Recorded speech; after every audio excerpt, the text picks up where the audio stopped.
Twinkle, twinkle, little star, how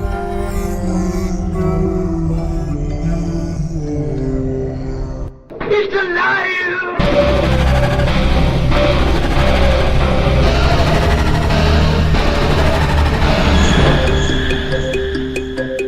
Welcome to where the weird ones are. Every time I speak, I want the truth to come out. Powerful figures in Hollywood as well as powerful politicians who are in fact not human. They're reptiles or they're lizards or perhaps extraterrestrials.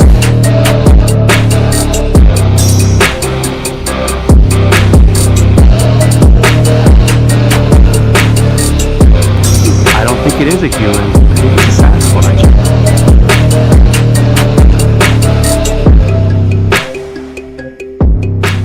Go ahead and run. Run home and cry to mama.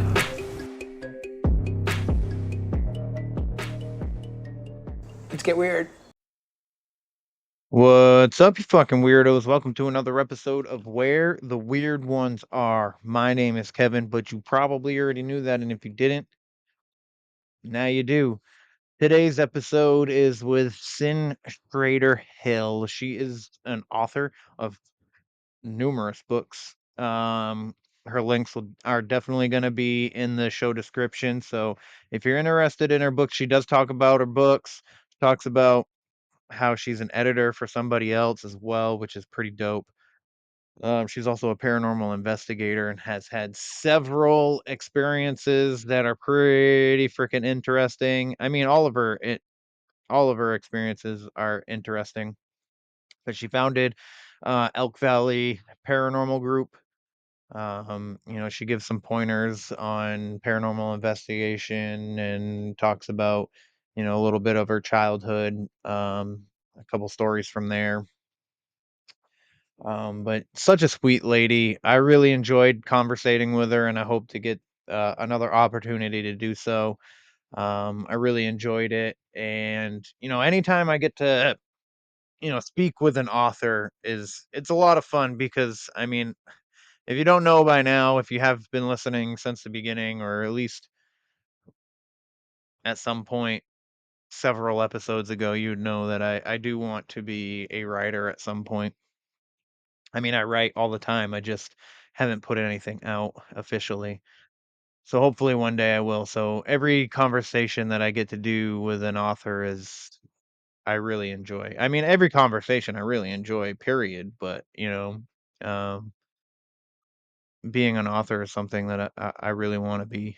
So, but anyways, yeah, it was a great conversation. Again, I can't speak highly enough of Cyn. She's an amazing person. Really enjoyed her. So, quick shout out to the sponsor, Flavors of the Forest. If you have not gotten yourself some, you are slacking, bro, because this shit is the best shit that you'll get shit of, you know? So it's raw garlic dust. It's freeze dried and compounded into a powder. The best shit on the market is way better than anything you're gonna find at your local grocery store. So head on over to flavorsforest.com, get yourself a shit ton of bottles because once you try it, you're gonna be like, damn, son, that shit's good. They have several different flavor infused garlics, horseradish, cranberry, lion's mane, ginger, just go check out the website and I'm sure you'll find something you'll love. Um, Other than that, if you enjoyed today's episode, please like, follow, share, subscribe, leave a rating and a review. I would greatly appreciate it. If your podcatcher doesn't allow you to leave a review, you can definitely leave one on the website where the weird ones are podcast.com. That is also where you can get merchandise, t-shirts, hoodies like this, like the t-shirt behind me, the hat that I have, whole bunch of shit like that. You can also get hot sauce, you can get coffee, and the protein powder is up on the website. So if you're interested in checking that out, that'd be dope. Um, but yeah, It's doing this podcast has been a lot of fun. I love having these conversations. If you're interested in supporting me on Patreon, that'd be great. You get early access to the shows, you get a free coffee mug. You do get story time. Story time, I know to the Patreon members, I apologize. It's been lacking. Um, there's only so much time in the day, and I have promised to do story time. So I'm going to try a little bit better. I'm going to try and get one done this month. So I would like to be able to provide you all the Patreon members that I do have, um, a story time segment, um, at least once a month. So, but without, other than that, it's $5 a month, pretty inexpensive. Um, if you just want to support me and you don't care about the shit that you get from it, that's dope too. Um, but yeah, I should be. So if you're in the if you're in the main area, the New England area, I will be at 40 Fest in May. I'm gonna be vending. I just haven't signed up yet. So, um, it should be a phenomenal event. It's right here in Sanford, Maine, at the Memorial Gym. So, I just we're still a few months out. I'll get more of the details for that, especially after I sign up to vend. So I'm gonna have t-shirts, hot sauce, obviously. I'm gonna try and get some coffee and protein to sell there as well. So, but we'll see. Time will tell. I'm gonna be going out to Tennessee to hunt for Bigfoot with Cryptid Warfare and Jessica Jones, the cryptid huntress. So that should be fucking dope too. But what else? Weird Java in the morning, every Sunday morning, 9 a.m. Eastern, 8 a.m. Central. If you're interested in checking that out, we do This Day in History. We do a news segment. We do a missing person segment that is done by the ladies from Like Mother, Like Murder. Amazing podcast. I highly recommend it if you're into um, true crime stuff. They're more mother focused, whether it's a crime against a mother, a crime committed by a mother, has something to do with a mother, essentially. They are highly focused on the victims and bringing victims home, disappeared people and stuff like that. So, I think it's a worthwhile podcast. If you haven't checked it out, definitely it deserves to be at least given a chance. I listen to it every week, so um, you know. Anyways, we also do a Florida Man segment where I have David try and guess who the Florida Man is out of 3 different stories. We do movie quotes, see if David can guess the movies. And we do a news segment, and yeah. We were doing TikTok videos, but I decided to stop doing that. Um, YouTube doesn't really. I guess there's like a copyright thing and stuff like that. Depending on music and shit that's in the video. So, um, yeah. I think that's all I have to talk about for today, but um, I'm probably gonna be at the Smoky Mountain Bigfoot conference this year in Gatlinburg, Tennessee. So if you're in the area of Gatlinburg, Tennessee, you might see me there. I won't be vending. I'm gonna be there to have a fucking good time, bro. I'm gonna be there to hang out, and check shit out, and yeah, I'm not, yeah. So, anyways, that is all I got for you. I hope you guys really enjoy this episode. If you do, let me know. If you don't, I prefer you don't let me know. But if you don't and you feel like you need to let me know, that's totally fine too. Um, I'm not allergic to criticism. So, anywho, or anyway, let's get into it with Cyn Shrader Hill. They're coming to get you, Barbara.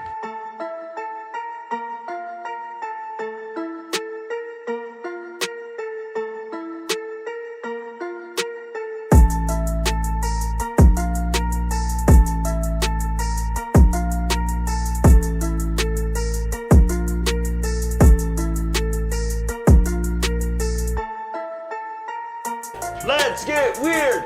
Let's get weird. Let's get weird. Let's get weird. Weird get weird.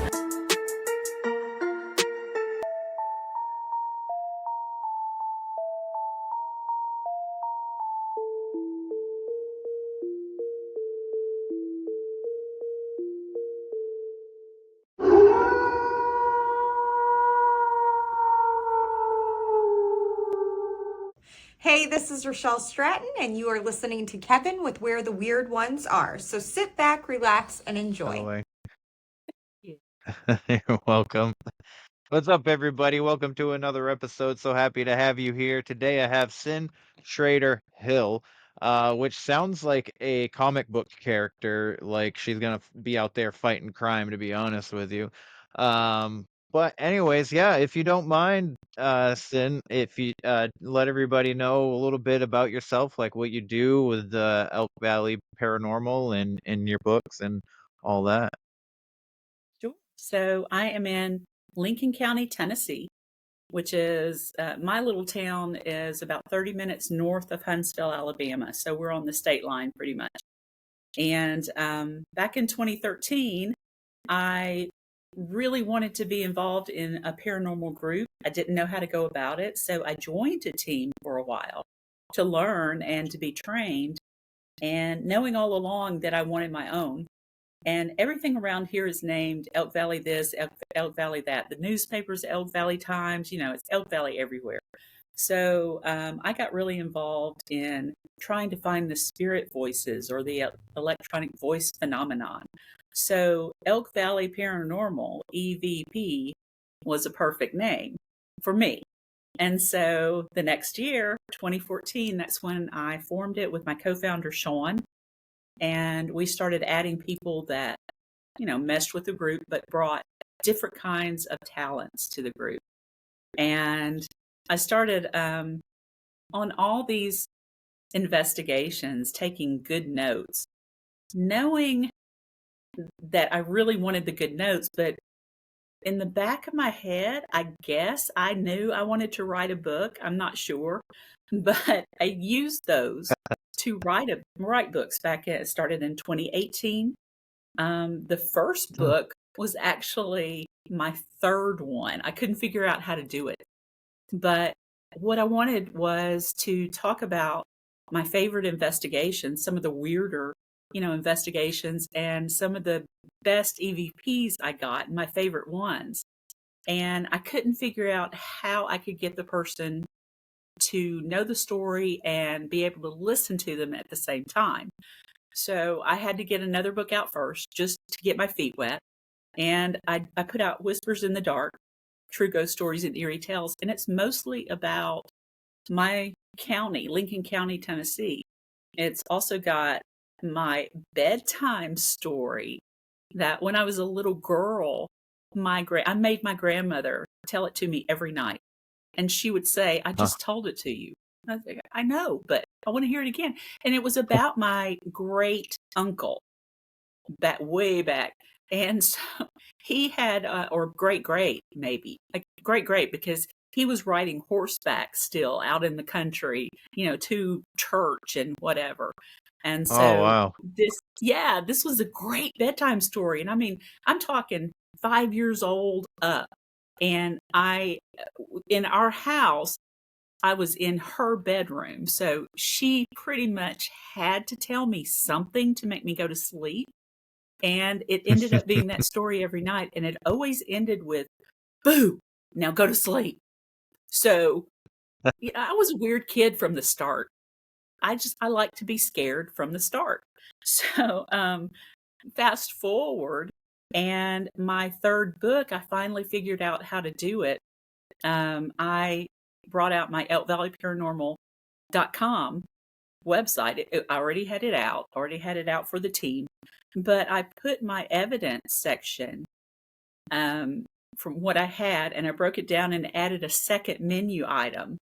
And it's the third book. They're Speaking, Are You Listening? My Most Compelling EVP. So if you go to the website, you can listen to every EVP that's in that third book. And my books come in, they're on Amazon. You can get them paperback, and Kindle edition. If you have Kindle Unlimited, they're free. Oh, What wow. more could you want, right? What more could you want? Right. So, you could get that third book, go through all my investigations with me, and listen to all the EVPs I've got in that one. The fourth one was Signs from Our Loved Ones. And it was totally different from what I've done. So I had to actually get people to write in stories to me. I only had a couple that I could put in, but I got stories from all over the country, one from England, and it was about anything from seeing cardinals that makes you think of your loved ones, or smelling cologne that granddaddy had on, or things like that, dreams, visions, even near-death experiences. So all kinds of things, visions. You actually see the person, the apparition comes to you. Just different things like that. So that book was full of that kind of thing. So totally different from the ghost stories. And even though there are a couple of spooky things in that book, and I can tell you any of those if you'd like. And then that last book, the fifth one, is more of my creepier investigations and things I've been on, and creepier things that my friends and other teams have sent to me. So I'm working on book number 6, 7, and 8 right now. And I know 6 and 7 are coming out this year. And it's a second signs book and a near-death experience book. Ooh. Wow, that sounds amazing. You know what? I didn't tell you in the beginning that I like to talk. So anytime you need me to shut up, just do this, or, shut up, or it's all good. I'll shut up. I promise. Okay. That's good to know. But no, I first of all, I like reading. I love reading things about paranormal and stuff, and all that stuff sound all of your books sound right up my alley. But so was the story your grandmother told you as a little girl, was that like a paranormal-esque story, or was it just about your grandfather? It was about my great uncle. It Oh, truly great. happened to Sorry. him. I can tell it to you. Yeah. Yeah, no, I Sure. can tell it to you. It was way back in the day, early 1900s, and if not late 1800s. I'm not really sure, but because my grandmother has since passed, but she told about the my Uncle Ira was his name, IRA, Uncle Ira, and he was pretty much scared of his own shadow. And so I've got actually a couple of stories about him, but this particular bedtime story, he was riding home in a rainstorm one night, and it was such a bad storm, thunder, lightning, everything, that he stopped into a little church and of course back then they kept everything unlocked, so he could just go in and tied his horse outside and went in and sat close to the front and just sat in the pew. So with every flash of lightning, everything would light up. Nobody was in there. Nothing was in there. He was all by himself. He's getting kind of creeped out just because he's sitting in the dark. But it wasn't long before he heard shuffle, shuffle, shuffle, a little tap, tap, kind of weird noises. And he wondered, is that footsteps? Nah. And so he tried to get his mind off of it, lightning again and everything. This happened a few times, and the sounds were getting closer and closer and closer. And he kept telling himself, no, I'm not hearing this. I'm not hearing this. It's all in my mind. It's all in my mind. It's just the rain. It's something, the horse outside. And finally, this big flash of lightning broke out in the sky, and these arms reached out and grabbed him from behind. It was this woman that, true story, this woman had escaped from the poor farm, which the poor farm here, and like so many other places, it was it was a place for people that society just kind of shunned pretty, back then. If somebody was uh, mentally challenged in your family, they Oh. would hide them. If Mhm. somebody was very, very, very poor and could not help themselves, they would put them at the poor farm where they would work for their room and board. They grew everything, they made everything there, etc. But this particular lady was actually mentally unstable, and she lived at the poor farm and had escaped. So he got to meet her on that dark and stormy night, and it just about scared him to death. But she got back to the poor farm, so everything was okay. Wow. That's an interesting story. Did The you other story about Uncle Ira, I would love to have met him. I really wish I could Mhm. have met him, but it was way too long ago. Yeah. The other story, he was also riding horseback home late at night, and he heard another horse behind him, and he turned, and it was Oh. this phantom horse, and it Oh, scared him. shoot. So it was this like a ghosty thing, something coming toward him and his horse. So he made his horse go faster, and the faster he went, the faster it got. The faster, he would trying to get this horse to go faster and faster and faster. That whatever was following him was going faster and faster and faster. And finally, when he got home, he realized as he turned around, what was behind him was just an old gray mare. She was lost. She was following him she was probably hungry, but he was terrified, Well, completely terrified. that's that that that's like spooky and hilarious at the same time. I love it. I so love it. I so love it. I, That's uh, I have, I have got a few stories like that I Mhm. want to make a funny ghost story book. And that's Oh, one I'm yeah. going to put in it. Yeah. Yeah. That's going to That be about that number would 10 or 11 though. yeah, that'd be good. I feel like that's like I mean, I can see why you wanted those stories told because they're very like kid friendly. They're not scary really or anything, and they're a little comical and stuff like that. Like Right? it's almost like like the Halloween shows that they put on for kids on Disney and Nickelodeon and stuff like that. It's Mhm. Mhm. like at first it's creepy, but then you're like, oh, there's nothing to be scared of after all. Yeah, yeah. You expect Scooby Doo to come out at any time. You know, That's funny. I love So as a little girl, had you always been interested in the paranormal? always. I just didn't really know what it was Mm-hmm. because back then, so I living in the Bible Belt, we never were allowed to really talk about things like that. Yeah. And even though I'm sure that they had heard ghost stories around the area, because this is also around the area. A lot of Native Americans were around here. Mm-hmm. A lot of skirmishes during the Civil War around here, so a lot of blood trauma in the land, and there's just a lot going on in this area of the country. So I know that they had heard of things like the Bell Witch up in Adams, Mm-hmm. Tennessee, and different things like that. I don't even know when did the Loch Ness monster when did that even start? You know, I wanna say it was like 60s maybe, but I'm not sure was it to be was it honest. that late?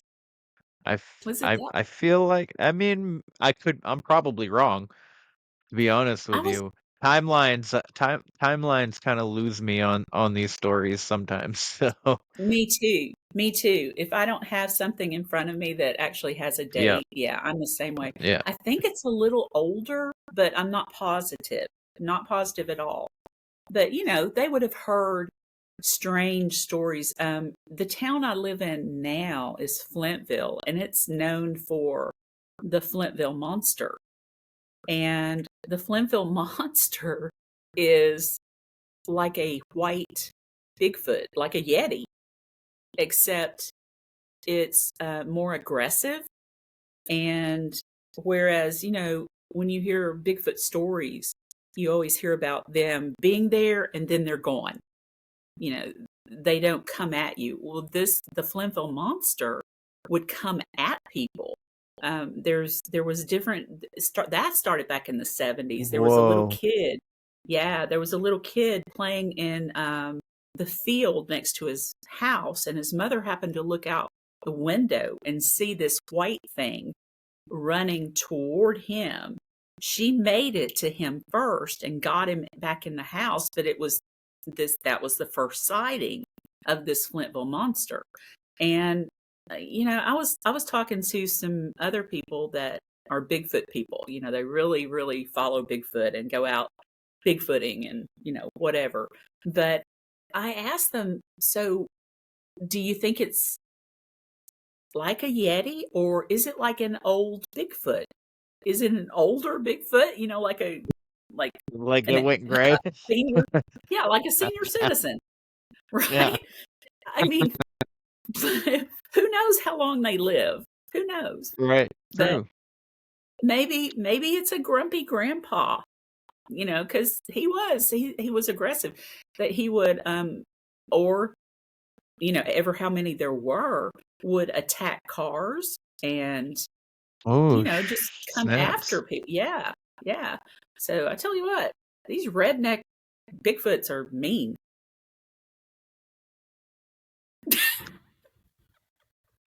Now I don't want to encounter a Bigfoot at all. I've never have as of yet, and I'm supposed to actually. I was invited on a Bigfoot hunt in Tennessee for in April. So now I don't know if I want to go. If I encounter a white one, I'm probably gonna dig a hole into the ground and hide as fast Where as are I you can. going? Where are you I don't going? know. I'm not 100% sure. I just know it's Tennessee. There's a couple of guys that are coordinating.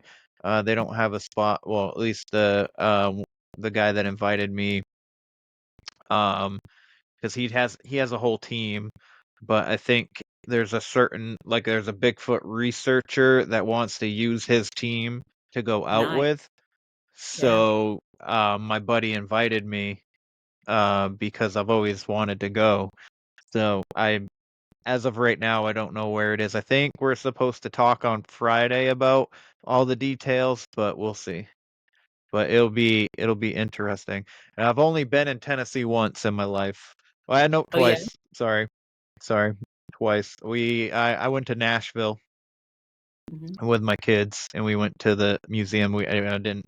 That was the city. That wasn't anywhere where, unless Bigfoot decides to waltz into the city, which I don't think he would be willing to do. But They're on the outskirts. They're on the right, outskirts because you got the Tennessee Wild Man around there and different yep, things. So yeah, we're known for a interesting. lot of weird monsters. Yeah, just never know. There's an interesting one up here in Maine. Really? He's called the Tote Road Shagman. And when like listening to that name, when first read that name, I was like, is that just like another Bigfoot? That's what it sounds like, right? But again, so it is big like Bigfoot, but it's like half bear, half moose, and something else. And I'm like, what? So it's like it looks like it has the head of a bear with moose antlers, and then it's more of like a man body, but it's hairy, I guess, or something like that, and has Wow. like deer legs or something. And I'm like, what Oh, in the world? They got creative with that one for sure. Like if that's a real sighting, I feel like they would have just saw like maybe several animals all at once in the night, like I'm not discounting like anybody's story if right. they ever actually saw it or anything like that, but like because I only know of the stories that happened back in the day with this guy. So Mhm. I haven't come across any like recent stories or anything like that, but loggers and stuff when they were first developing the land out here and stuff, um, supposedly saw it, and I'm just like, well, maybe they're just seeing like a couple of those animals and they're attributing it as one. You know what I mean? Like Yeah. that's kind of what I was thinking, but it's when I first heard it, I was like, that's gotta be like a Sasquatch kind of thing. The Tote Road Shagman. I'm gonna have to look that up. Never thought it would be something that was like 5 different animals, but So where in Maine is it? Is it like so middle? it's like in the it's I think from the story, because it doesn't like give like a pinpointed area, but I think it's like the down east area. So it's north, but coastal at the same time. So like as they're coming in from the coast to develop, which is why all the coast, like I feel like this is one of the reasons why Maine's coast is so developed, because all along the ocean it's like it's very busy. And then once you start going out, it starts dispersing to like almost no man's land Yeah. forever. So it Maine. wouldn't surprise Maine me. is my favorite state. Is it? I like It it. is my I like living it here. is my absolute favorite state. I got to come up one summer when I was traveling as a physical therapy assistant, and Hmm. I worked at the Bar Harbor Memorial Hospital. Ooh, Yeah. yes. So at lunchtime, I got to go down to the Sound and just, watch the ferry go across the cat, that went across to Saskatchewan. I Yep. think that's where it went. And yeah, that was my lunchtime break. I would just go down and watch that. But, beautiful. Moose Lake. The whole area is just gorgeous. Gorgeous. Hmm. So I'm kind of glad because I went out exploring by myself. So I'm kind of glad I didn't run up on that thing.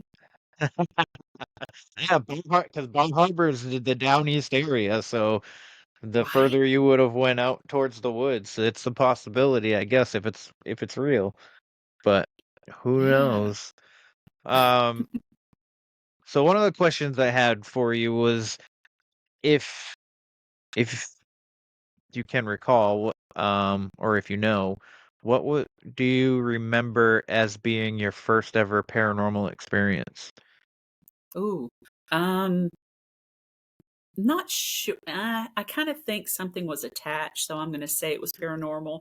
I didn't Okay. know at the time, so it was just a really creepy, weird feeling I got. But when I was little, um, up until about age, I don't know, 12, 13 or something, and you're going to laugh, but I could not get dressed in my own bedroom without, I had a doll collection and a stuffed animal collection.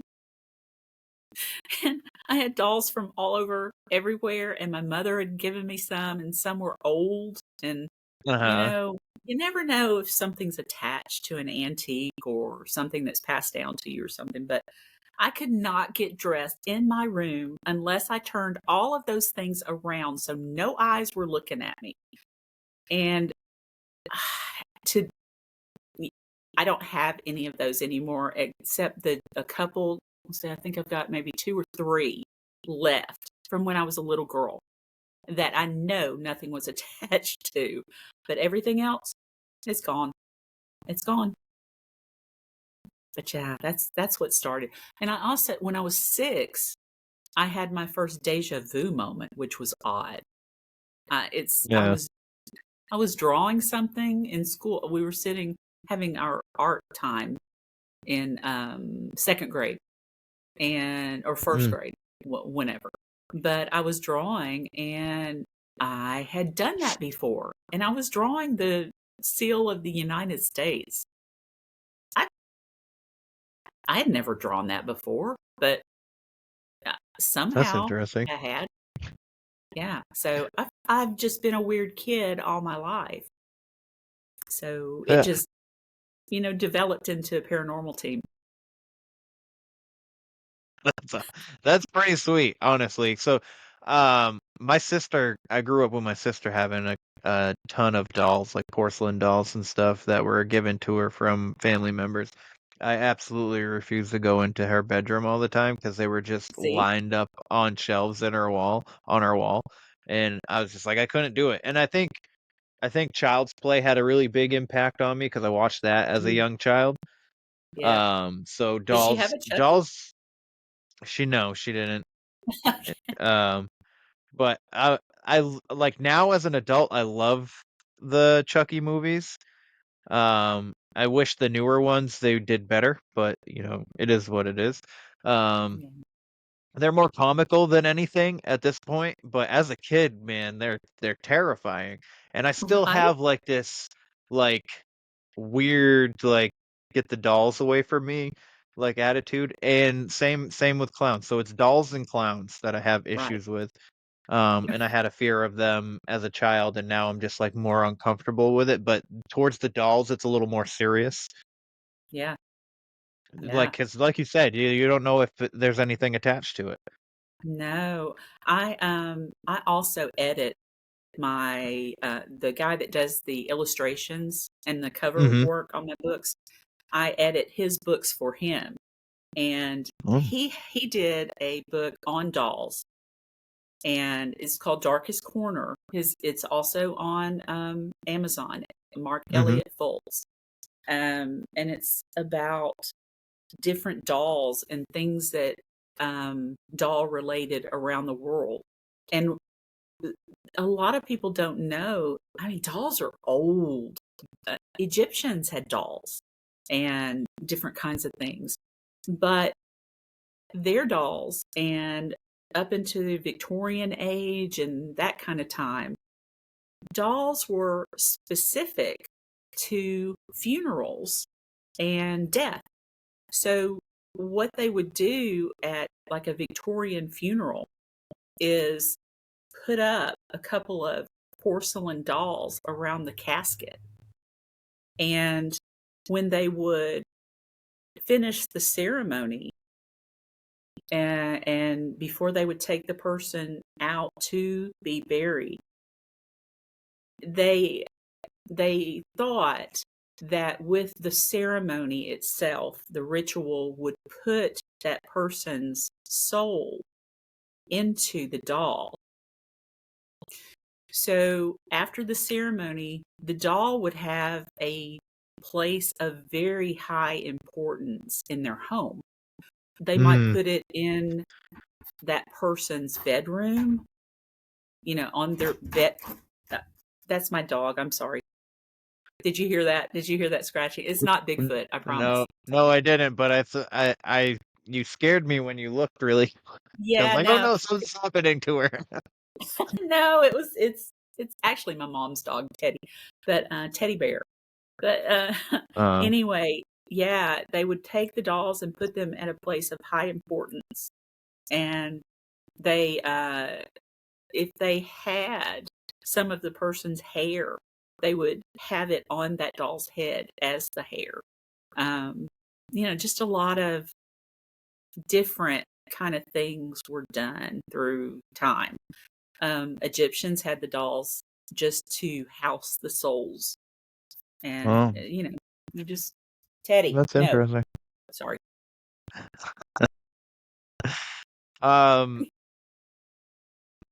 So, what was the process like starting the paranormal team? Like, how was when you decided to do that? Was that hard to get going? It was hard for me because I didn't know what to do. I knew Mm-hmm.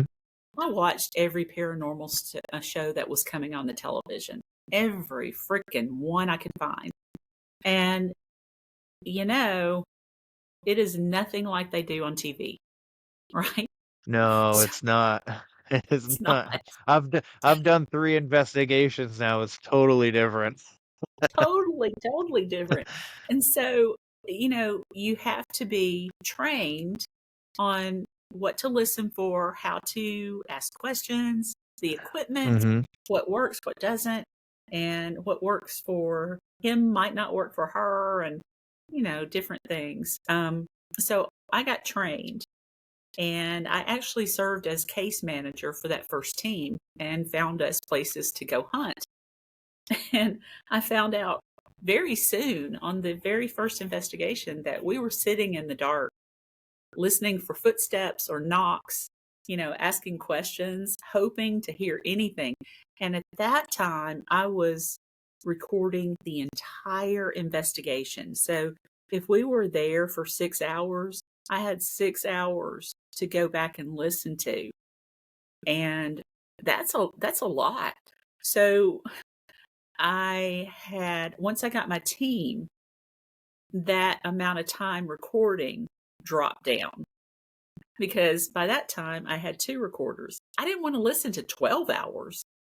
I didn't want to listen to 6 hours, So Yeah. I found out that if I had one that I kept going for the most, like if we were in a particular room, I would have it going the entire time. But if there were specific questions to ask, I would do burst sessions of 30 seconds up to a minute to ask specific questions, hoping to get answers from that. So it was a lot easier to go through the evidence after the fact.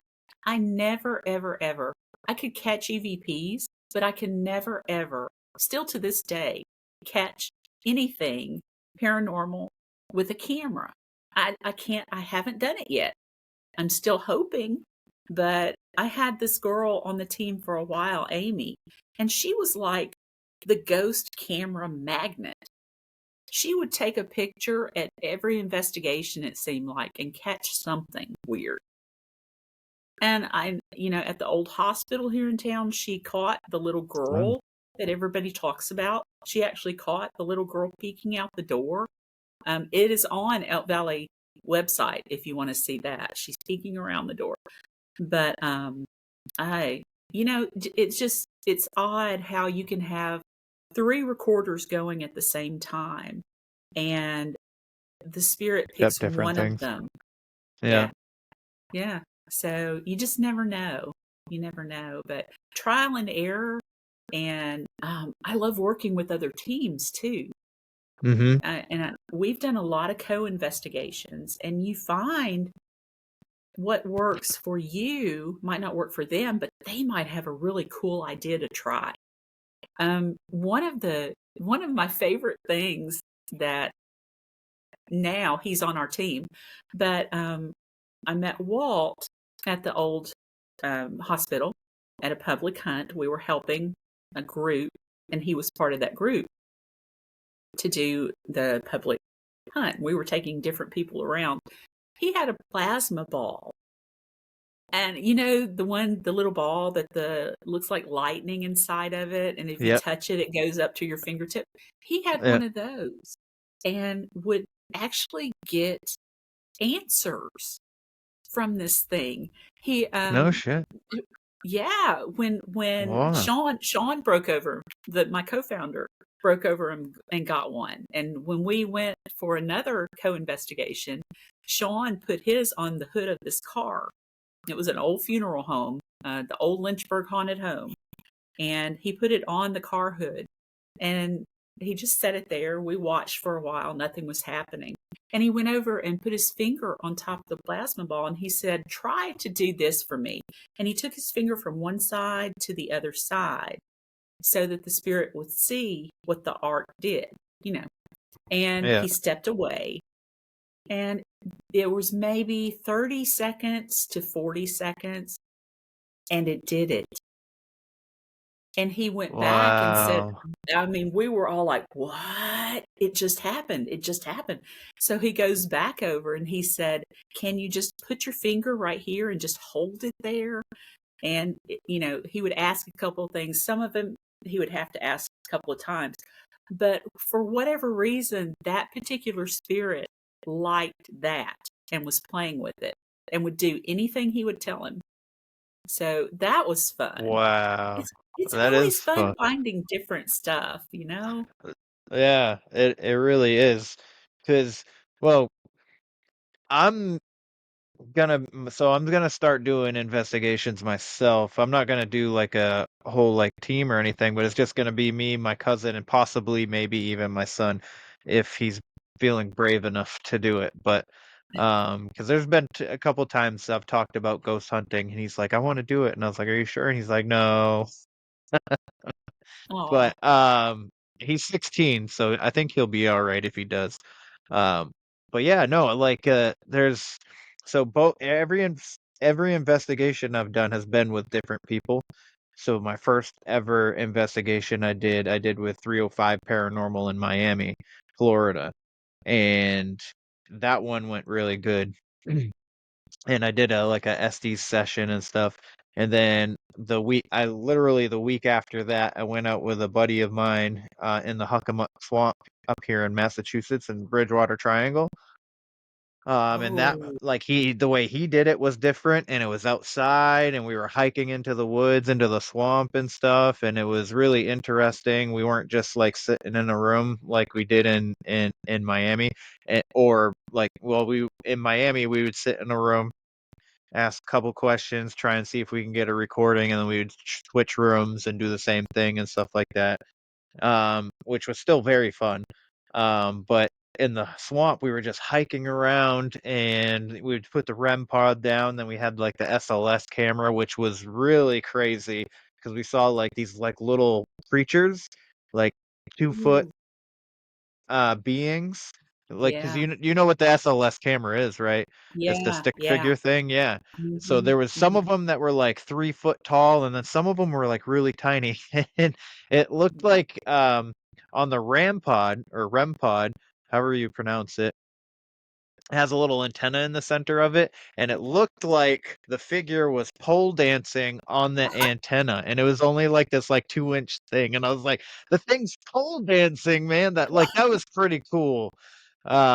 And we heard voices out there. That was crazy. And then I went with a couple other podcasts to the Conjuring House, which is no longer in Oh, operation because the yeah, owner got shut down. But because the way she handles her business was not very yeah, good. But anyways, unfortunately.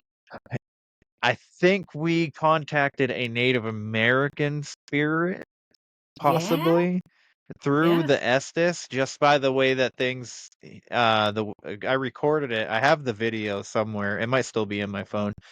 But that was pretty interesting. So everybody had like their own different things. Like, so when I did the Conjuring House, everybody kind of like split up. They just wanted to feel like the area. Yeah. They just wanted to feel something. So I ended up going outside because apparently the woods is haunted. And they are talking about some kind of like creature out in the woods. So I spent a bunch of time out there. Um, but we ended up in the basement doing the Estes, and I think we ended up talking to a Native American. But Wow. I don't know. Like, so the way it went was they asked they asked something, and I said native, and he said, "Are you Native American?" And then I said yes. And then um I said stolen, and he goes, "What was the land stolen?" And I said yes. And then he said, "Was that you outside?" Because him and another guy were outside, and they heard Native American drumming very faintly, and they Oh, wow. recorded it. So he goes, "Was that Nice. you outside?" And I said, "Being bold." And he goes, "Yeah, I'd say that was pretty bold of you." So like the way the questioning and the answers were just kind of like lining up. So I do think we Yeah, picked up on something. And then I got really cold, like out of nowhere. And it was like 100 degrees in this house. It was the middle of June. And it was the day that we went there, it was 90 something degrees outside. So, and then the inside the house, old house, not very drafty, or well, it's drafty in the winter, I could imagine, but like not much flow to it. right. So once we were in there, it was like a sauna. It was like a sweat box. It was gross. But the Yeah. basement was cool. But to be like sitting there kind of like hot and uncomfortable to be in like an ice, like somebody just dumped a ice bucket over my head. I was like, oh my God. And I just threw the headphones and took the blindfold and everything off. And I was just like, I can't do it. Now I'm done. It scared the crap out of me, but I wonder if I would have just like went through it, like if I would have gotten anything more interesting, you know? Yeah, you'll But have to go back and do it or try it in another location, you yes, know. yeah. So So me and my just cousin try. were gonna go to the Salem Inn in March, hopefully, Oh, I'm and jealous.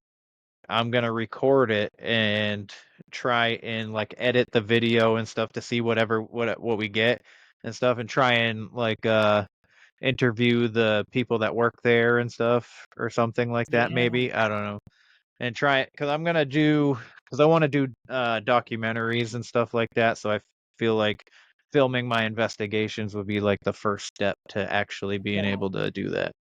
So yeah, yeah. Absolutely. That sounds like fun too. it does. And it's people like you that really inspired me. Just like the way like you're so happy about your investigations, and it's honestly it's awesome to see. I love it, and you know, everybody that I've talked to that does paranormal investigations, they do it pretty often and they enjoy it and they're happy to talk about it. So yeah, so it's just I mean, it's people like you that inspired me, like all my friends, again, the people in Miami and all of them. So it's it's been fun, and I only have the future to look forward to. So Right? And there's so many places. I mean, mhm. you know, everything things are popping up all over the place.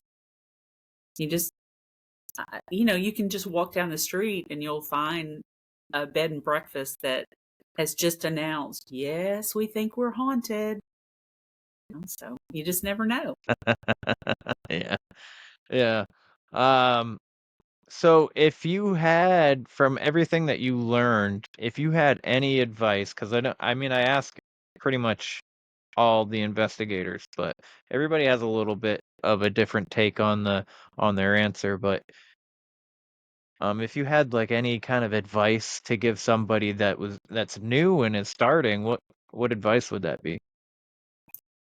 First off, don't believe the TV shows. Don't believe the TV shows because their 40 minutes that they put on camera, you cannot go to you cannot have an investigation, a 40-minute investigation where you get all the history of the place. You get all of the evidence that you need and all of the review done of that evidence and meet with the person and tell them what you got. It ain't happening. But that's what a lot of people expect. Mm, They really want you to show up and have a show for them in their living room. So, you know, we've gone over a couple of places, and not only are the two people that live there that filled out the questionnaire there, but so is Great Aunt Mary and Aunt Sue that lives down the lane and nobody really knows. They just call her Aunt Sue. And then, you know, there's a couple of kids that just happen to be running around selling cookies. Well, they're inside now too. So you've got all these people inside just waiting for a show. And you know, mhm. we don't have time for that. We want to help people if they're having problems or something, but find a group, a you know, look around, do some reading about the groups around your area. Ask if they would take you with them on a hunt. A lot of them will not. I know I won't take somebody just on an investigation of a person's home. I'm not going to do that. I will Mhm. take them on a public hunt with us and show them what we do, how we do it, what equipment we use, that kind of thing. But don't just go with one team. You can go with one team to learn all you want to learn, but listen to other teams too. Listen to as much as you can. Read as much as you can. Find out what that REM pod does. Find out what an SLS camera is. Find out, what makes them work, what causes false positives, because that's a big thing. Find out what orbs are. That's a really big thing. Because we get a lot of people that say, I know this is my dad. Well, I am so sorry. I'm so sorry to have to tell you this, but that's a bug. That's a bug. Yep.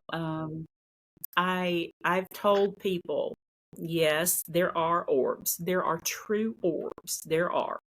But mostly what people see in pictures are bugs, moisture, dust, things like that.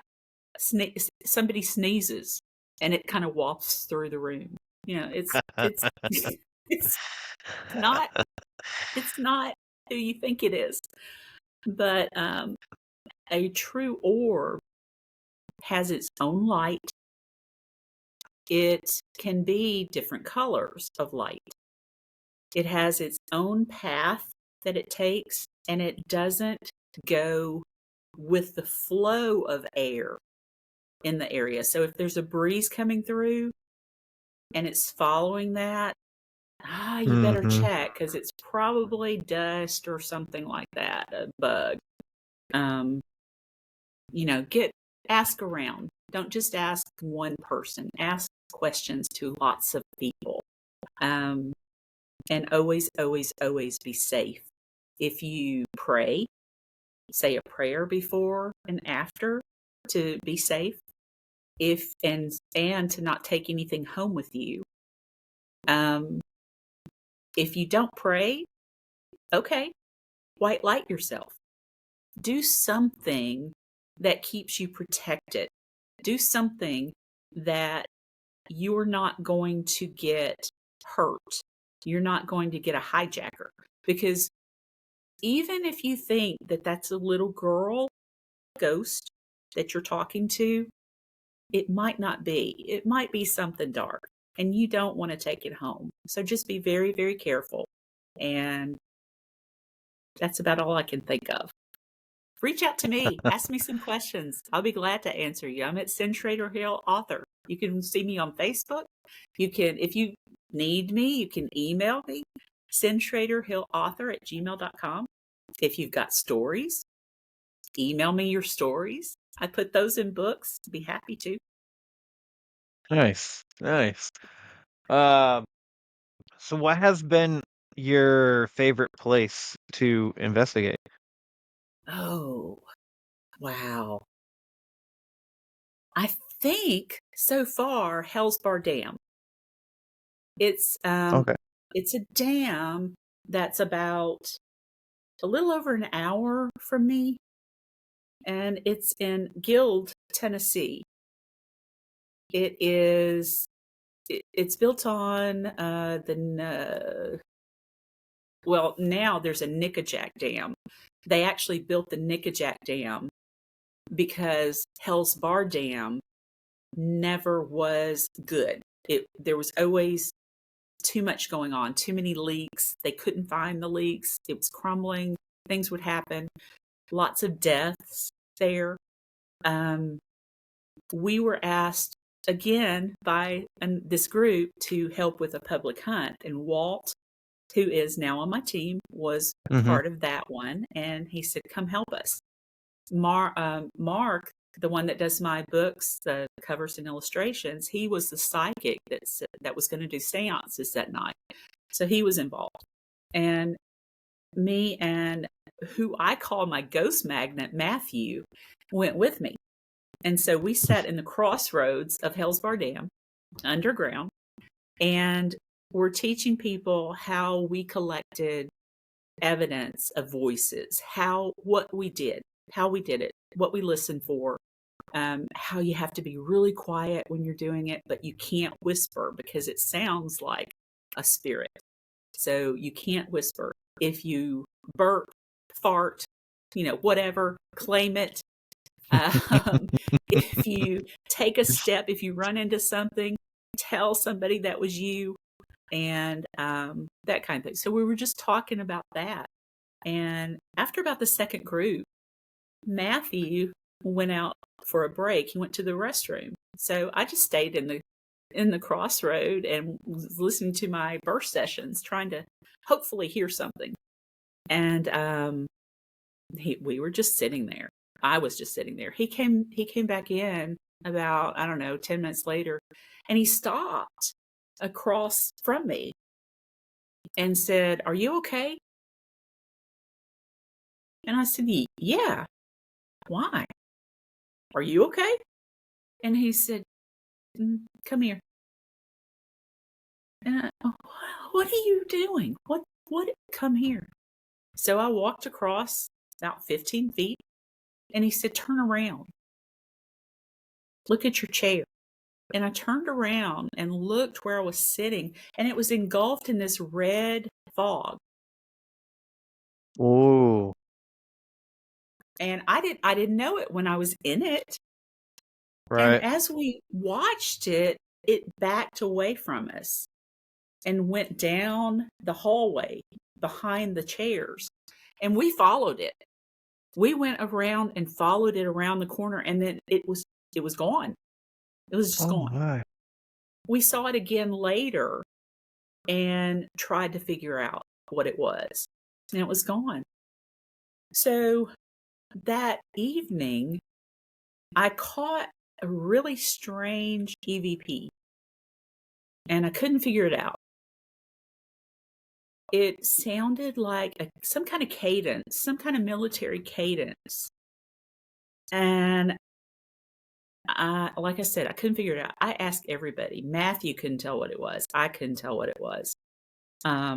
Nobody on my team could figure it out. Nobody on the team there could figure it out.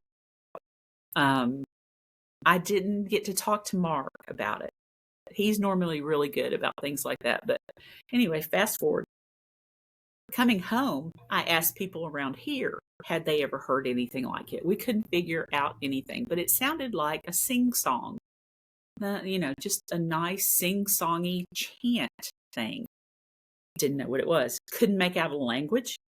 Had no idea. I could not pick out any words of any kind of language. I didn't know. I don't know. So I put it up as, hopefully one day I'll figure this out. A couple of years later, I was talking to Mark on the phone about going back to Hell's Bar Dam, and we wanted to do some experiments. And he said, "Yeah, I really want to go back and try this and try this and try this." And I said, "Yeah, I want to go with you." And he goes, "Yeah, we'll have a good time." And I said, "I still don't have that EVP figured out." And he goes, "What EVP?" And I said, I didn't get you to listen to it. I can't figure it out. He said, "Send it to me." So I did. He calls me immediately. And he goes, "That's the Indians. That's the Indians there." He said they were there thousands and thousands of years before any white man ever set foot on this place. And they're shorter than the Native Americans we're familiar with. He said these guys were shorter, and they had like pie-shaped faces. So they were kind of smushed in a little bit, and their noses were smushed in just a little bit. And they had black and white paint on their faces, a little bit of red. He said, "I drew them. I drew them." And he said, "They're there if you see red fog." I went, "No, what?" And he said, "They're there if you see red fog." I said, "Mark, there was red fog around us." He said, "They were happy you were there trying to talk to them. They are excited. People are trying to talk to them." He said, "You caught their chant." I was like, oh. So that's my favorite. That's my favorite story. Wow. Of an EVP. Yeah. That's a good story. It's on Oh the my gosh. website. It's on the website. Man, everybody listening, go to the website and check this out. I'm definitely gonna have to do so. You guys don't post to YouTube as well, do you? Or is Not it just yet. Not yet. okay? I'm going to get my podcast up and running. It's going to be Mm-hmm. Stories with Cyn, and Uh, I'm going to bring on people like yourself. So I'll have to ask you to come on my show sometime, and we're going to talk about stories. I'm going to probably tell a story of mine in the first few minutes of it, and then bring a guest on, and we're going to talk about their experience. You know, what's their best story? What's your favorite thing you've done? That kind of thing. mhm. Any authors that have gotten books out. We're going to talk about those books. So I'm excited about that. It's just, I just have not had a chance to get it started yet. Shooting for the spring now. So be watching for Stories with Cyn. And it We'll be it keeping will an be eye on out. YouTube and all that kind of stuff. Yeah. Yeah, Yeah. and when you start getting it ready and everything, if you make a trailer and stuff, I'll play it on the podcast. So, um, Nice. I have right now. I have a couple people doing like a little tiny intro for the show Okay. too, and I got Rochelle Stratton from A&E Ghost Hunters to do one. So Nice. she's gonna be in the beginning of some of my episodes here and there because I switch them Nice. out, different people. That's awesome. That's But awesome. still haven't been able to talk her into being on the show, but Oh, and I think her and Brian are like a couple, but I'm not sure. I don't know if you're familiar with the A&E Ghost Hunters at all. I'm good with faces, but names I'm terrible with. So Yeah, I might, if I saw a picture of them, I might know who you're talking about. yeah. I gotta watch more of this show because I feel like it would probably tell me. I don't know. I know they have a podcast together, and I know they're together a lot, so I feel like they're a couple, but I'm not 100% sure. But anyways, um, I'm sure they both have some pretty great stories as well. I just haven't. I messaged her, and I know that she probably gets messages all the time. So the fact that I was able to get her to even do a video for me was amazing. So Yeah. Yeah. yeah. That's awesome. So we'll see. We'll see. Um, so what what of your investigations was your least favorite? Like, was it like as in you just had like a negative experience or something like that? Not that you didn't catch anything. Yeah. That actually, I wrote about that one in this last book, Realm of Shadows. Um, it was one of the darkest places I've been in. Now, Mm-hmm. I've not actually run into a demon, and I'm not looking to run into one. I'm not looking. Nobody So, wants that. yeah, I don't really want to. But we have that, you never know. You never know Mm-hmm. what you're going to run into. So that's why I tell people to always be really, really careful, really safe, and what they're doing. But we actually had it was the first residential investigation I did with that first team that I was Mm-hmm. being trained with. And I didn't have a spirit box yet, but I had my recorder.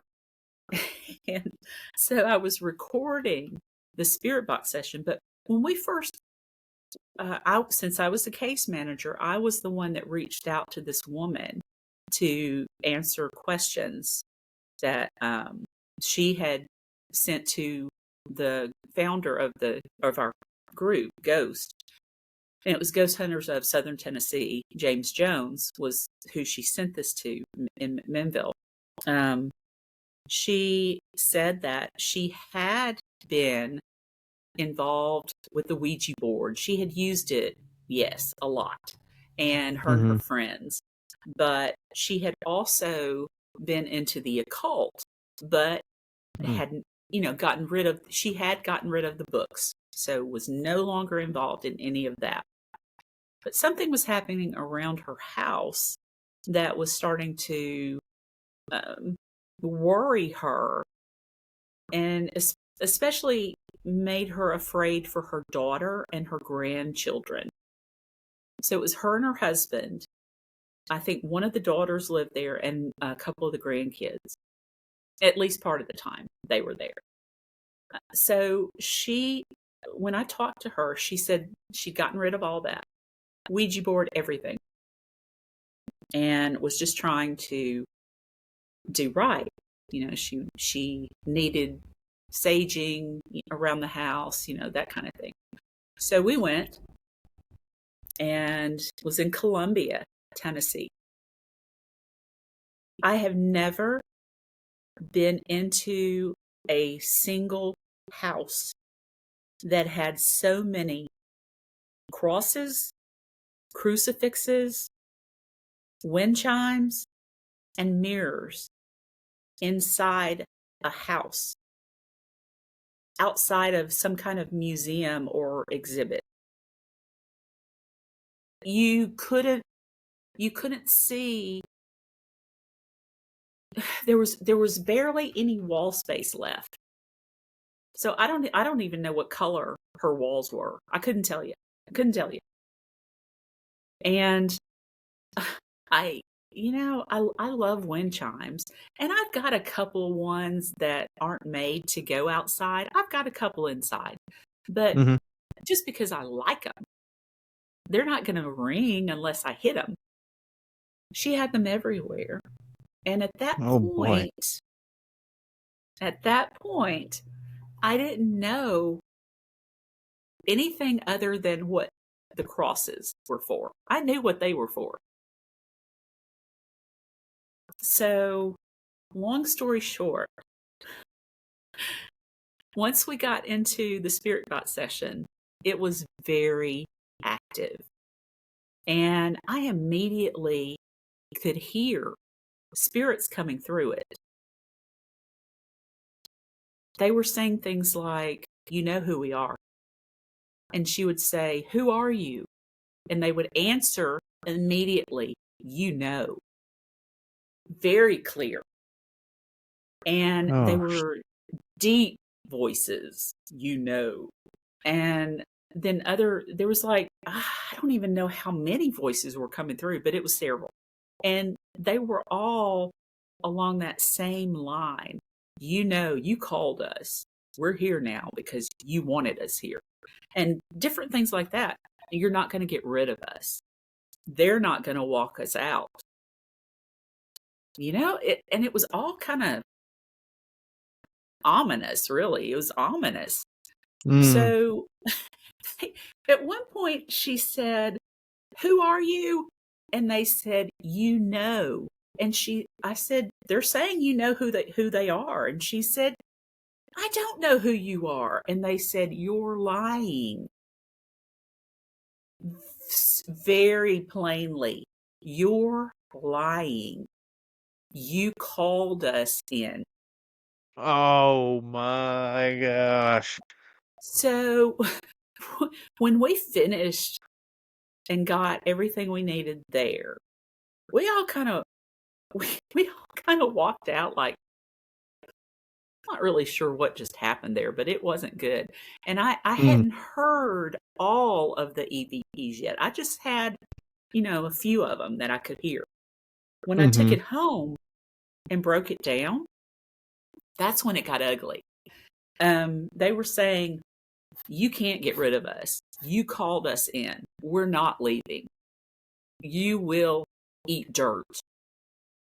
You will be with us." And if it wasn't demonic, it was close. I can't say that it was, but I felt like it was something very dark. I got everything typed out, and I called James and I said, "James, you're not going to believe some of this stuff. They're saying you can't get rid of us. We're going to eat you. That kind of thing. And he said, well, don't worry about it. She called right before you did and said, don't come back. I don't want to know. Oh, because she already knew. Found out after the fact. She told James, or one of the other members there that night, that she hadn't thrown away everything. She hadn't wanted to. She still had a Ouija board. Mm-hmm. And, didn't want to get rid of it. After all that was over, I did a little research after the fact. Mirrors, supposedly, if you put a mirror up, if there is a bad spirit in your house, if there's something dark in your house, they will not look into a mirror because they have made themselves as scary, as horrible as they can make themselves. So much so that they can't even look at themselves. So if you put a mirror up, it repels them. They won't go near it. The wind chimes were to raise the vibration. So, the lighter sound, if you rang the wind chime, it raises the vibration and clears the energy and things like that. And supposedly they don't like the sounds anyway. They vibrate at a much lower rate of energy. So they can't stand it. But whatever was in that house wasn't going anywhere. Nothing we could have done. Oh, snaps. So, I don't what do you even know. think that... Go ahead. I don't even know if she's still alive. No idea. Oh, wow. Yeah, because I was like, I wonder... So she knows, like it said, that she called them in and stuff. I wonder what was the point of her calling you Yeah. guys? Was it to try and clear it? Because obviously, I mean, I don't know. I'm just Yeah. did you get any what her motive was on that at all, or? The only thing we could figure out is that she wanted to know for a fact what was there. Oh, okay. Yeah. She didn't have like a spirit box and things like that. So she needed verification what Okay. was there. Mm-hmm. And then when she found out, I could hear them saying, "You're lying." She knew they were actually telling on her. Then she didn't want us to come back. So I that's don't know. scary. It was freaky. It was freaky. Uh-huh. The only other close brush with something really bad, and this was demonic. A friend of mine on another team was going. He lived close to an area in Middle Tennessee, a small town that a woman and her daughter lived in this big house, and the daughter had, for whatever reason, I have no idea how it happened, why, anything like that, but she became possessed and actually had to go through an exorcism. The only problem was that once she was hospitalized, they still had 13 demons in the house that they couldn't get rid of. So I don't know how many were there to begin with. There were 13 still there. Holy cow.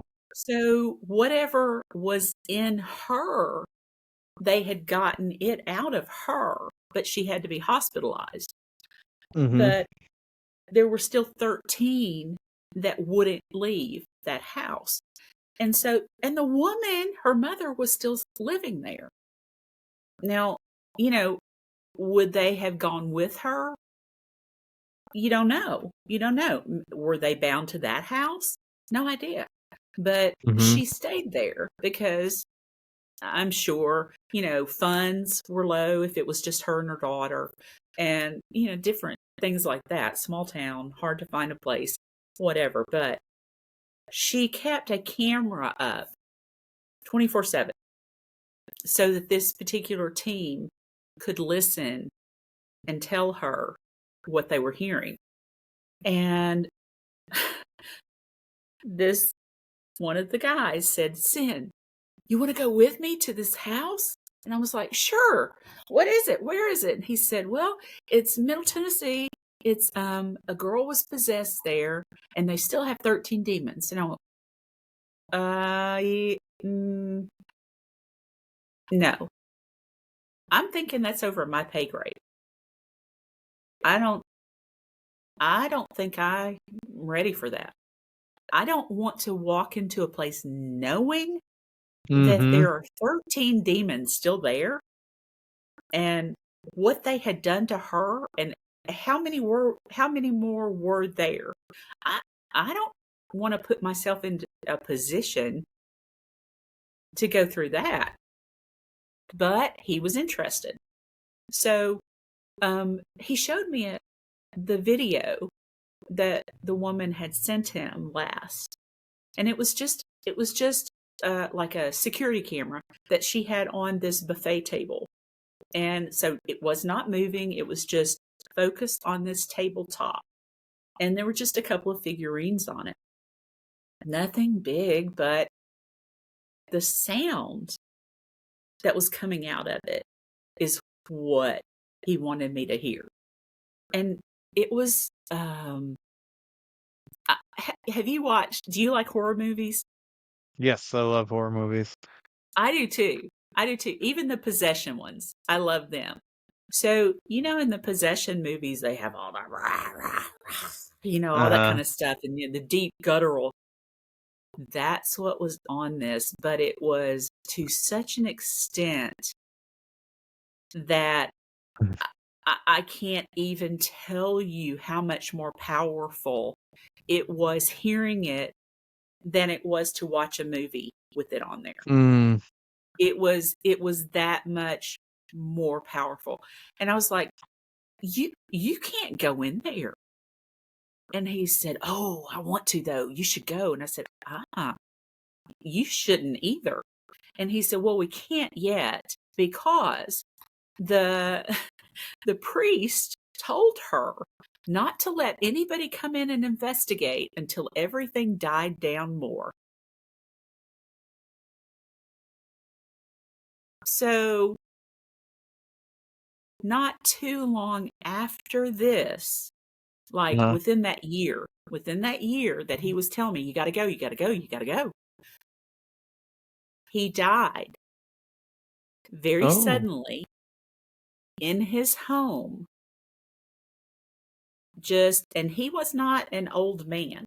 He was, I don't know, in his 40s. He wasn't very old. Heart attack, massive heart attack. And I don't know if it's because he got too close to that case or, something else happened. But it makes me wonder if he did go over there by himself and talk to the woman because he knew her. Yeah. So I don't know. And I don't know if his health problem had anything to do with it, but it was almost like coincidental, and coincidences kind of make me nervous. Same. Same. Exactly that. Yeah. Yeah. It That's was interesting. Too weird. Yeah. Usually when it's too weird, too strange, too weird, or seems like well, that was quite the coinky dink. It's like I don't know. I'm starting to not believe in coincidences anymore. Me too. You know, Me too. Yeah, so it's just too much. yeah, it's I mean, I feel bad. Especially if he did go in there and then that was the result of it. I know. That I would, know. ugh, But I don't know for real, what right, happened to him. But it was just, right. it was, mm, I don't know. I wrote about that in that last book, Realm of Shadows. Okay, That one bothered me, so I had to write about it. yeah. Yeah. I mean, I can see why, obviously. So, Mhm. um, man. Oh, well, I'm glad you didn't go. That's for Yeah, sure. no, no. Because Mm-mm. I don't think I would have either. I'm a Yeah. scaredy cat. Okay, like Are I you know really? that, like, yeah, I know that I can. Like I go on invest. I've been on. Obviously, I've already told you that I've been on investigations and I want to do investigations, but like I get scared pretty easily when it comes to this kind of stuff. And I know like most of the time that they can't really do anything to me or anything like that, but when you can cross that line really quickly when it's demonic or negative or something like that. And I don't want, not saying that every encounter is going to be Right. demonic and every investigation is going to lead me to demons, but Exactly. it just, knowing that the chance is there, like little noises and stuff, I'll get freaked out and I'll probably over exaggerate my freakouts. So I'll have to make sure that if I'm recording it and putting it on YouTube that I don't show too much of the freakouts because I don't want to be like all the other investigators that are like to everything, you know. Sometimes you can't help it though. Sometimes you let a "Did you hear that?" slip out. Did you hear that? Yeah. It just Yeah. comes out. You can't help it. You can't help it. Yeah. I remember sitting in me and my sister would sit in one of the rooms, or it might have been my little brother's room, or maybe in the living room or something. It would be like everybody's gone to bed. We'd sit there and just like we'd be like, listen, we'll see if we can hear the ghost. And like any like the creaking, it could have been like a neighbor because we lived in Yeah. apartments and stuff like that. And then we both looked, oh, would you hear that? Hey, you know, So when we were little at slumber parties, we used to do this thing called light as a feather. Have you ever heard of that? yes, yeah, yeah, I saw that on the craft. Yes. Yes. Hmm. Well, they've been doing that forever. We didn't know it was a ritual, you know? Yeah. But I mean, we started doing those at slumber parties at like 9, 10 years old. And Hmm. every slumber party, we had to do a lift. And I remember one, we actually got the girl above our heads. Whoa. Yeah, yeah, above our heads.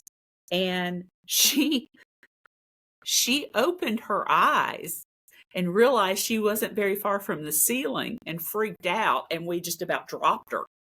But the fact that we actually did lift her like that, Uh, that freaked us out. We were like, yeah. yeah. But that was I something that was done back during the plague, I think, over in Europe. That was where that story comes from. Yeah, I did because I didn't know, well, like watching that movie, I didn't know that Yeah. was I thought that was made up for the movie. The whole No, time. Every time I no, had light as watched it, a but feather. yeah, then to Yeah, come to light find as out that it's a ritual, I was like, I they're putting this think, stuff in our movies? What the heck, man? right? No, well, in this last book, in Realm of Shadows, I think that's the first story I put in there, light as a feather.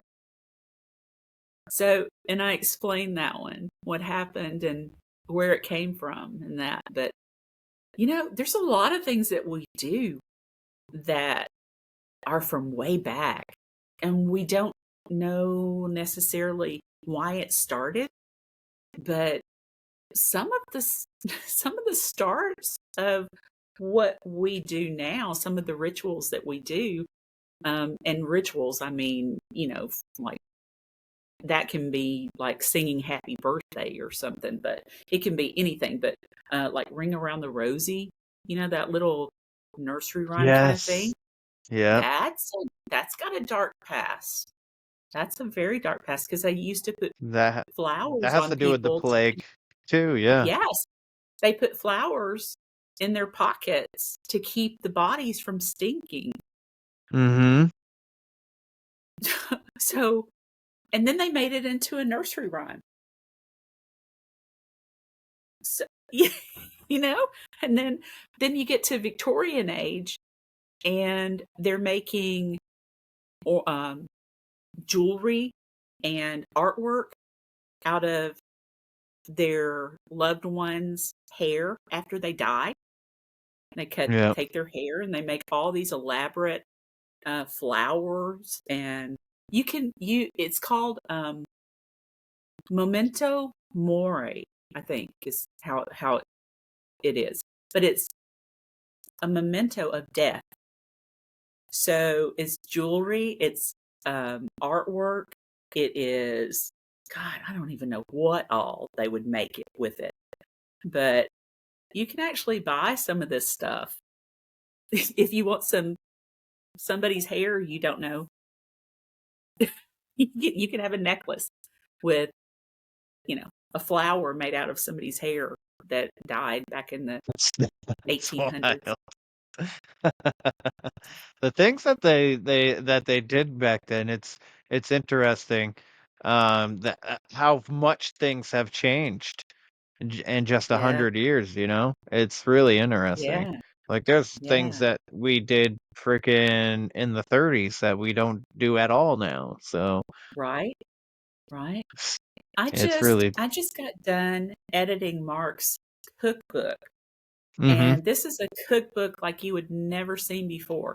It's called My Mean Old Grandma's Good Old Cookbook and More by Mark Elliott Fultz. And it's Mm-hmm. got 1,788 recipes in it. I know because I counted them. This thing is 8.5 by 11, 400 and something pages. It's like an old phone book. It's so thick.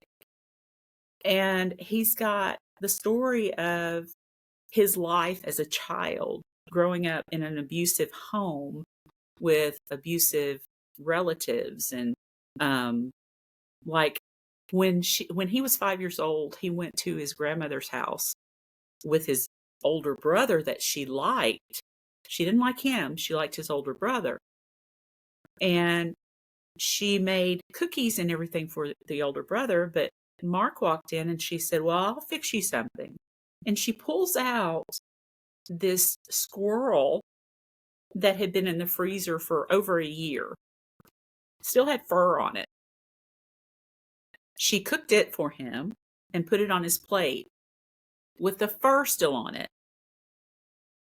And he was this sweet little kid, animals, he didn't want to see any animals hurt. He would get like, ooh, that kind of thing. She puts this down in front of him and says, "You will eat every bite of this." Oh man. And he had to. He had to. So she was a bitch. She was a bitch. If and that's saying it lightly. But he's also in this cookbook. He's got a chapter on funeral food and a chapter on frozen Charlotte. So both of those are really interesting. And then the last half of his book is called Ugly Sister Recipes, and it's all the stuff that his ancestors were brought up on, and then recipes that he's collected over the years. And it's some stuff that I would try some of it if somebody else cooked it in their home. but I don't want to cook it like haggis and I don't know, anything with sardines or, you know, squirrel pot pie, possum, raccoon. There's things in there that I can't tell you how many times I had to look things up because I didn't know what I was typing in. What is this? What is this? And it's all kinds of things. Yeah. So the back part of the book, he has actually a warning section. If you're queasy, if you get queasy easily, you might not want to read the rest of this book. But his funeral section, he talks about like the Sin Eater that was back in the 1700s and before. Have you heard of the Sin Eater? No. So when someone died in a village, they would pick whoever to prepare the body. It was usually the women that would prepare the body. And they would have one of the women to make a dough for bread or cookies or something. And she would put a piece of linen on the dead person once he was prepared, a piece of linen on his chest or her chest. And then she would put the dough on top of it and let it rise. And so that ritual meant that the person's soul was going into that bread. Okay, so then she would go bake it. And once she baked it, they would call the Sin Eater. And the Sin Eater was this man, for whatever reason he had been chosen. Sometimes it was handed down through the family. Sometimes it was they just elected whoever. But he would be brought in to sit next to the deceased. They would hand a stool to him to sit on underneath the casket. And then they would hand a coin over the top of the body. So it was very specific. And then he would gorge on the bread that they had baked, and they would bring out mead or some kind of wine or whatever for him to drink and gorge on. So once he was done, he was eating that person's sin. All of the sins were now inside this man. So now everything that could be hated about that person that had died was now in him, and he was chased out of town. So he was brought in, everybody was happy to see him, and then everybody chased him out once he was done. Very, very strange rituals. That is very odd. Yeah. I think that's the most oddest freaking thing about a funeral that I've ever heard that had been done. It's I think it started in Europe, and yeah, you know, they that brought wouldn't it over surprise here me. too. Yeah, but they brought it over here too, and it was just one of those things that villages did. Huh. So he That's writes about interesting. that and different things. And then Wow. the frozen charlotte is this really special dessert, and it sounds really good. I hope he does the one. It's the violet charlotte, and he candies violets around, and you can actually eat violets. I didn't know that, but you can. Yeah. And very decorated. Sounds delicious. What's in it? Sounds really good, light and good. But the story behind the frozen charlotte was of this girl that was going to a ball with her fiance, and she dressed up in her best gown, and her mother told her to wear a shawl or a coat, and she told her, no, I want everyone to see my gown. So riding through the snow in this sleigh, so Mhm. in the wind, all the way to the ball. When she finally gets there, her fiance reaches over to grab her hand to help her down, except she's frozen solid. She's dead. Oh. So from that story, they started making frozen Charlotte dolls. That's where the China dolls come from. So the China What? dolls, yes, I've got 2 of Really? them. It's those China dolls with the black hair, but Uh-huh. Charlotte was seen they would have, floating Charlottes that you could Mhm. actually have in the bathtub with the child. They would float, to the penny dolls that would come hundreds and hundreds to a big barrel, and you could pay a penny and get a little doll. And they were porcelain, but they were made to reflect that story. And that's where the dessert comes from too, the frozen Charlotte. Mm. So Interesting. Man, I'm his whole learning a whole book, bunch of stuff tonight. right? Right? You can tell That's me to shut up awesome. anytime. No, I would never say that, first of all. But I do I do want to give you you want to know what?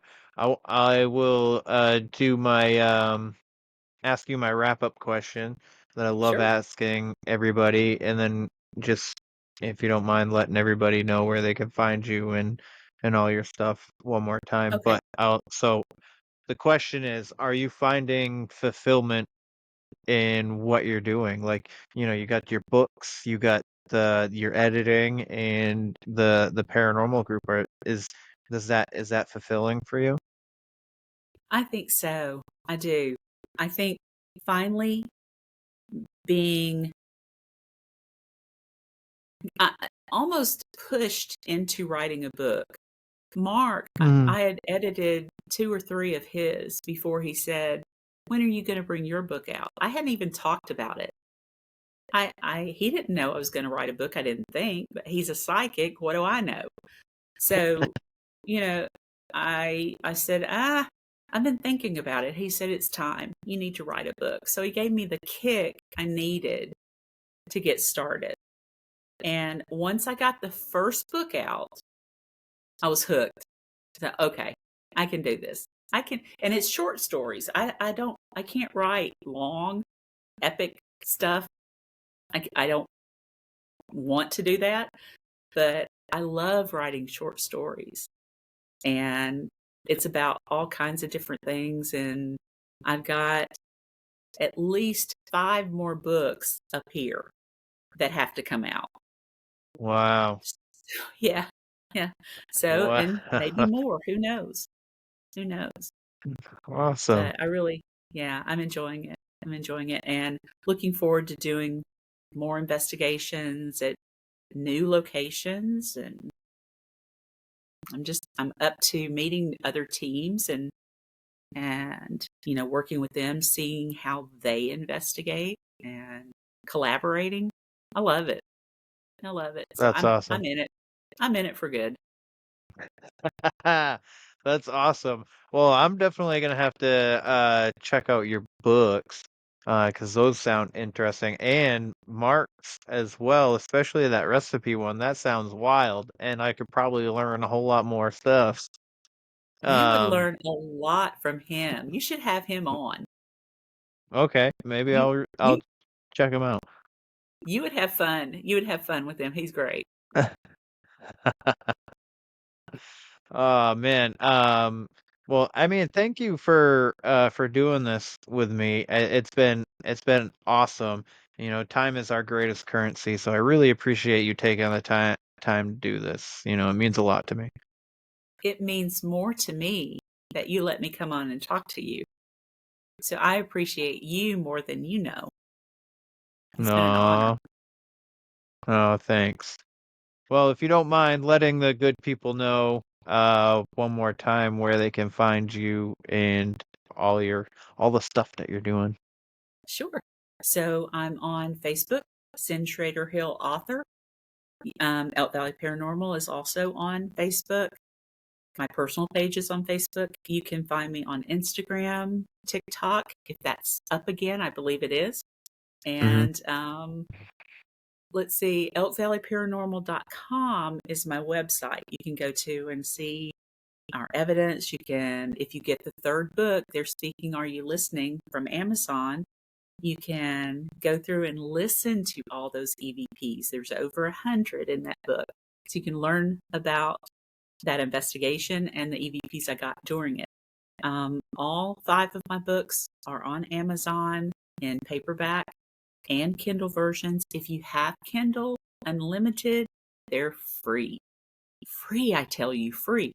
And then if you've got a story you'd like for me to hear, or just want to reach out to me and say, hey, or I got a question, please send it to me at cynshraderhillauthor@gmail.com. Nice. Well, Cyn, this was awesome. I really enjoyed talking to you. You have an amazing smile and an amazing personality, and it was a lot of fun. So, everybody out there, please check her out. If you like today's episode, you like all my other episodes, please like, follow, share, subscribe. Those are free and easy ways to help the show grow. Leave a rating and review if you feel like doing so. And if your podcatcher doesn't allow you to leave a review, you can leave one on the website where the weird ones are, podcast.com. That's also where you can get the merch, the hot sauce, and the coffee. But other than that, you know the drill. Question everything and stay weird.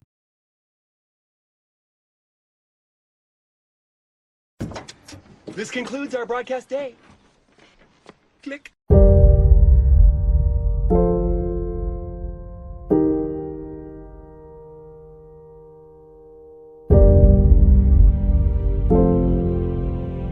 Because in the end, none of us have very long on this earth.